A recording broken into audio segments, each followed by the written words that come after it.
So we take a function f and g, another function g, and f of x is equal to x squared minus 4 and g of x is equal to x minus 4. Let's think about these two. Let's think about these two functions, shall we? So first of all, when does the graph of f intersect the x-axis? So the intersections of the x-axis are going to be precisely where the function is 0. So I don't need to graph anything here. I can do this purely algebraically. So a, f of x is equal to 0 if and only if x squared minus 4 is equal to 0.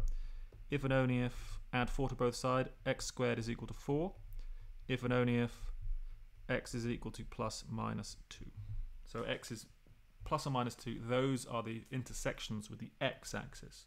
And again, I don't need to graph them. I just need to determine the zeros of the function. Pure algebra. B, graph of y equals gx. When does that intersect the y-axis? Well, that's exactly where 0. So this would just be g of 0. And that's equal to 0 minus 4. So it would intersect the y-axis at minus 4. Finally, C. When do the two graphs intersect? So the two graphs intersect at all x such that f of x is equal to g of x, because the heights are the same and the x's are the same. So this is if and only if x squared minus 4 is equal to x minus 4. So now this is if and only if x squared is equal to x, adding 4 to both sides. Now at this point, a lot of people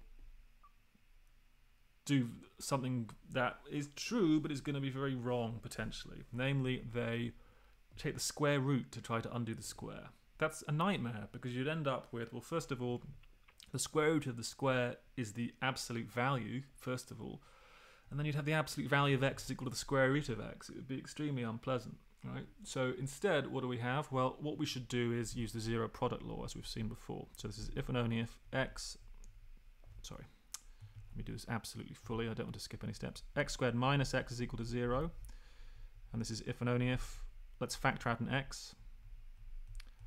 So now I've expressed this as a product of two things. The product is 0 if and only if at least one of the two pieces is 0. So this is if and only if x is equal to 0 or x minus 1 is equal to 0. So finally,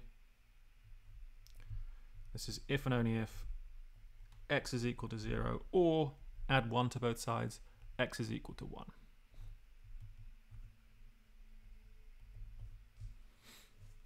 Neat. So we've managed to work out information about the graph purely algebraically without ever having to graph things.